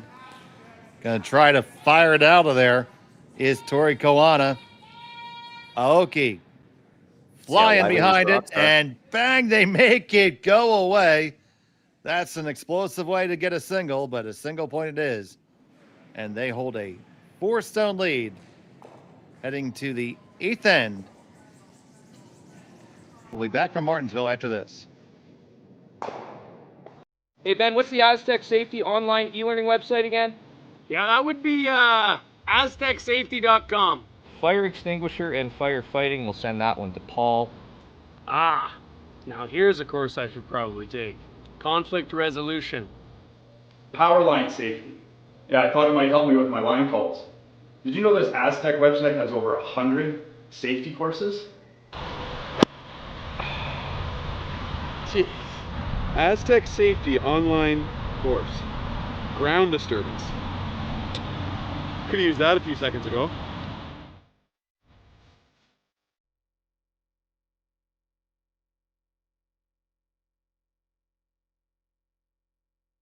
Developed over a decade in collaboration with the finest ice makers this side of the Atlantic, the Pebblehead PB5 is nothing short of a triumph of sophistication and craftsmanship.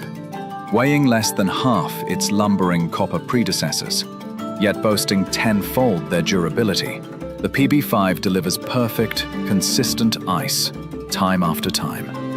The PB5 by pebbleheads.com, the apex of ice-making ingenuity for the roaring game of curling.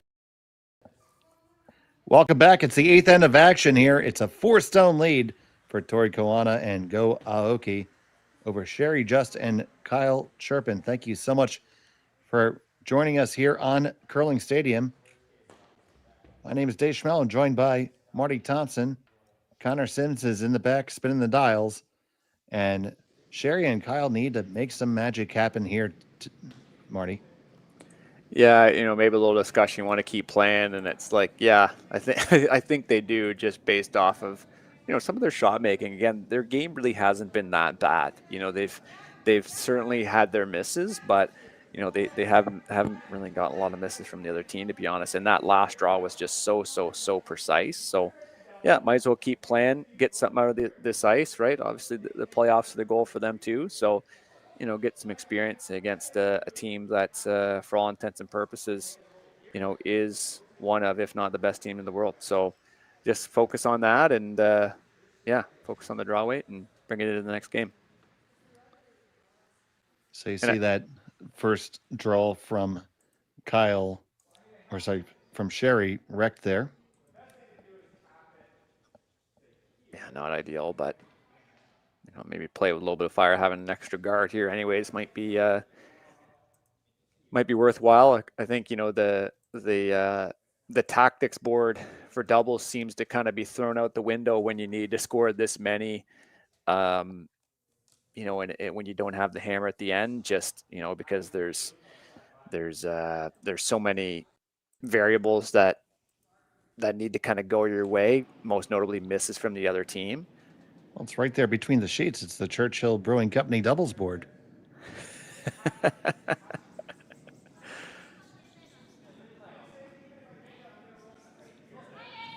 Fine sponsors of the Martensville Curling Club. Yeah, and maybe this one's on the guard too. I'll tick there, yeah. So, okay.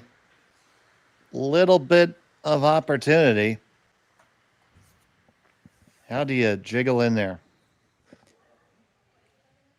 Yeah, and I think how do you maintain rock position at this point, right? You've got 4 stones left. You know, you have to think that one at the back is it will eventually leave, but how can you start to think about getting those right in those right spots? You really need perfection from every shot, which is why, again, they're just taking that extra time to talk. I always like this too, right? I think sometimes people don't see the rationale for this if they haven't played doubles, but I think from this perspective, you know, they're walking through every shot. You know, they kind of know what they're doing. They're agreed on it, but you know, the strategy is certainly more of a team aspect. So obviously, it comes down to the shooter being confident in it, which it does appear that Kyle is. But you know, talking about, you know, how you're going to throw it, what you're going to do, you know, what's the second best outcome, you know, that I think is just, that communication part is just so crucial to doubles. You know, you just win more when you do it. So the next stone on the way from Kyle.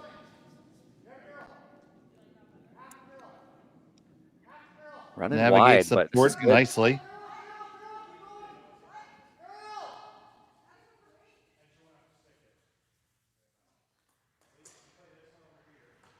And right there to the top of the button. Don't have to worry about being shot yet. Just need to get yours in there because 4 of them have to score at the end. Yeah, really nice spot. I like having that separation off that red too, just, you know, kind of understanding what this next team is probably going to do. That's going to be throwing the stone, just trying to throw a bullet. So yeah, no, that's a really good draw. And again, just all about executing every shot and giving yourself the best outcome. Yep, you have to get them in there, then eventually find a way to, oh, how's the best way to describe it? Bring that back one into play. Yeah.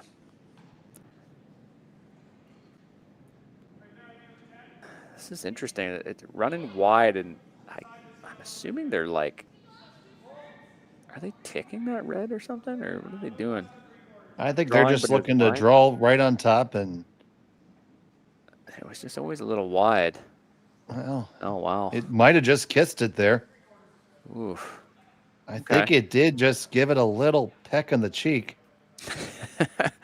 Just ran wide at just that big set, and I really didn't think it was going to come back. Let's see here. Did it grab it? Coming up to it. And ooh. Maybe it just blew in its ear. I like that one. That's better. In that case, I think that was a bit of precision from this Japanese team to try to play it wide because you wanted to have that rock you know, expose as much as possible, right? Because you want to be able to have that run later in which you can kick that Yellowstone out that's at the top of the button. I think that was deliberate, but man, were they tempting fate that close to that guard.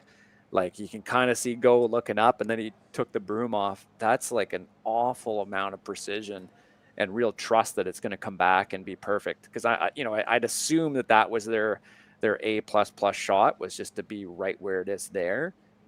Wow, that's a really, really nice outcome. Because yeah, again, you can see even from Justin Cherpin's perspective, that red rock is such a problem.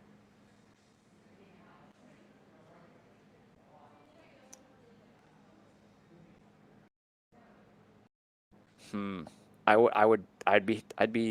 want to keep these guards as best you could, I think. Yeah, it feels too You know what I early for mean? that. Yeah, it's like kind of just I wonder if maybe you And if need to you come do it, around. you just want to do it with a jiggle weight. Yeah. Yeah, pack a house or something. Yeah, just enough to move it around. Because I think there's a way. I think what they're seeing is there any way for us to actually push that redstone that was just thrown out into the open? Is there a way to move that? Because if you throw this with that jiggle weight or that smudge weight, to use my own word, if you're able to do that right, you could potentially move it all around in such a way that you might have a red hit or a red double even. Kyle looking for the jostle weight hit here. I like this call. A little bit more weight than we were expecting, but we'll see. They stuck the guard right there, and they do jostle it around. Pretty good. That yellow sticks around. That could be key. Wow. And look at where those yellows are. This was, okay, this is a case where us commentators, we think we're right. We're wrong. Because this was like an all or nothing shot, and it makes such total sense with the angles that they played here. Moving these Yellowstones around, not losing that yellow at the back. You now have 2 yellow rocks that are above the tee line. Just on paper, that is a really nice setup for this team. Wow. And they did leave the thrown rock in a runnable position. Yeah. That's so good. You still need to get at least one more in there to be able to get a tie. So Koana looking at this saying, I could just run this straight back, fire a bomb, and kill him. You could even get that yellow at the back, and then that might be game over. It doesn't matter, yeah. Yeah, so man. I think I'd be tempted to run that red because the center guard is almost going to be their friend, something to hide behind for the next little bit. And if you peel it out or something, then it's going to be exposed, right? Yeah, if you fire right down Broadway, it's going to be really tough for them to cover everything. Yeah, I think that's the play. Makes sense because, again, it's even if you manage to come over the top of the yellow, you could there's a bunch of different ways you can get rid of yellow stones. And even that redstone that's behind the tee line, that's also not helping you. So if you manage to have some weird hero miss where you manage to tick that red one out, that's fine. It's certainly going to help this Justin Cherpin team for now. Do you see anything else here, Dave, that's like would really ensure a good outcome? I don't. I certainly don't. This game is still making its way along, coming up on the 2-hour mark in just a few minutes. Yeah, there's been lots to talk about, no doubt. Because, you try to tick and then you could miss that. I'm kind of shocked that they don't like the run down the center, Dave, only because the one time they played it was just automatic. Like, I think they played it again one more time, but they felt like they had the line really good. Well, it was the first instinct too. Yeah. And usually that's the right call. So I always say, if you're deliberating this much, I'd almost go back to what you initially wanted to go. And doubles is so fluid. You need to sort of have goals in mind when you're making shots, right? Be like, okay, the scoreboard is this, therefore what? What's our outcome in the end? And I think for this team, it's like, you only need to remove, in theory, 1 Yellowstone out of this house at some point, right? So if you end up ripping this and you clear it, then that's okay. It's open for you to remove a stone later. So yeah, I'm assuming they're running, but, or sort of they had this sort of yellow kind of shot in mind. There's just a way that I think if you hit a thin part of that yellow stone that's in the top 8, it just goes and jams on that yellow, and then you have 2 stones that are in the 4-foot. And in the meantime, Perrette and Rios won their game, and the Langs won their game, and the Dow Jones Industrial Average is up by 150 points. Good thing I invested.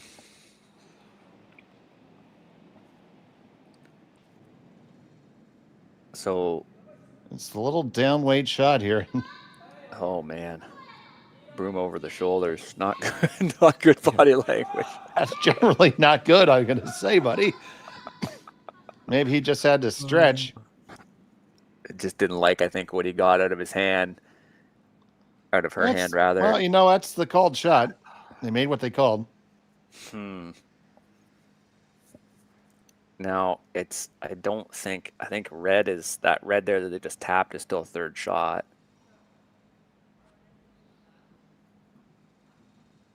Huh.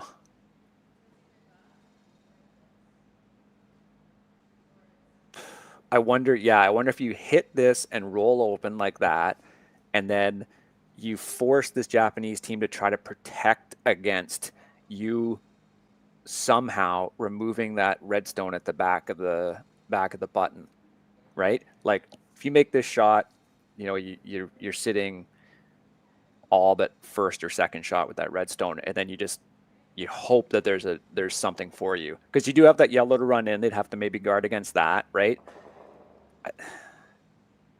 That's just such an interesting end, because you need to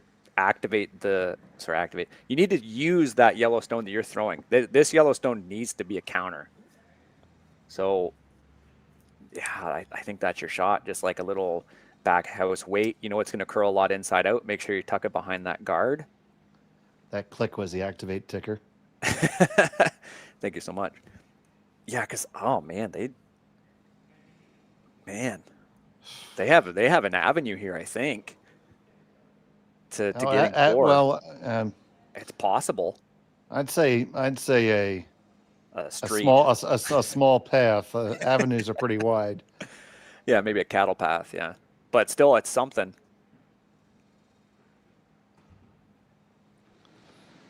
Trying to find the bike lane to victory.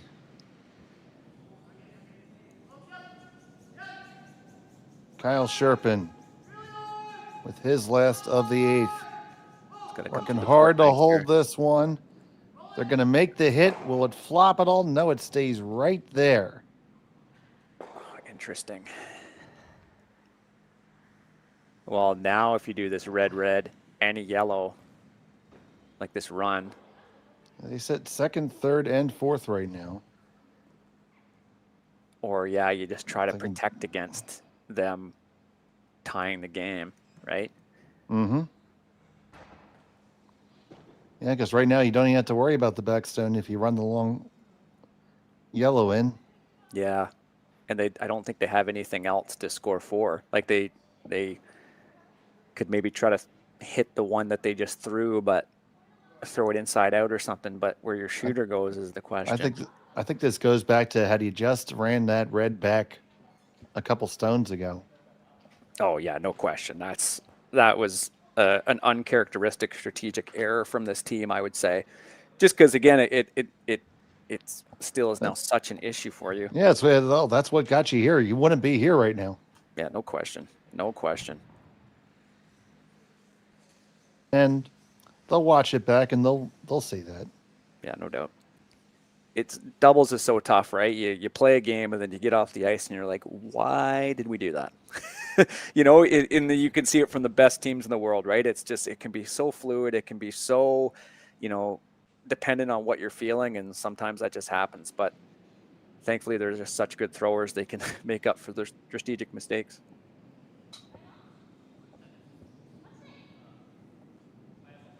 So here we go. They're just going to cover up the guard here.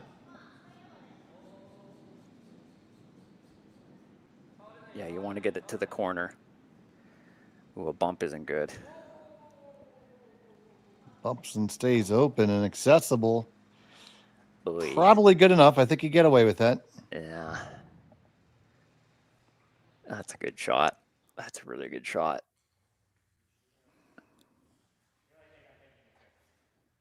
Okay, so I'll tell you what I see and see if you see it. Go ahead.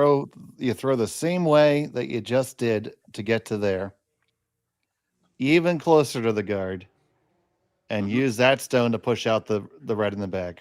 That's what they're looking at. Yep. You only need to push that red stone as far as your shooter's going to roll, right? That's correct.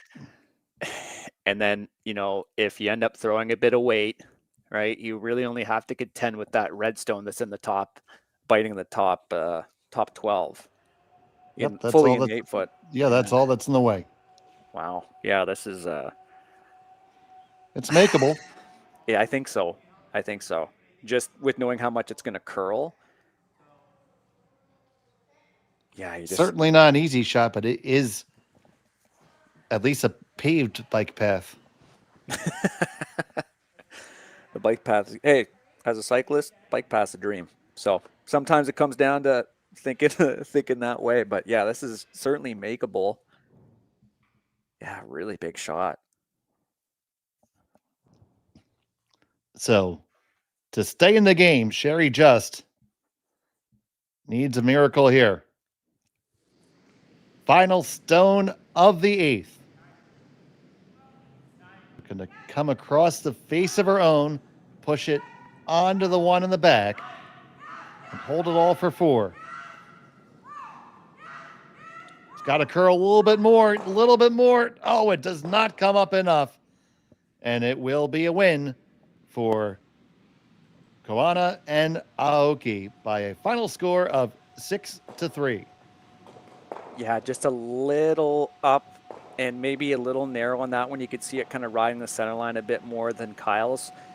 I mean, I think this team certainly was full value for getting a shot at the end, even if it was a hero shot to try to win, because, you know, they certainly had their misses, but they contended well against a really top team. And yeah, looking forward to a lot more good doubles action here this weekend. This game was fantastic. And we'll be right back on the air at 3 o'clock. So make sure you keep it here on Curling Zone.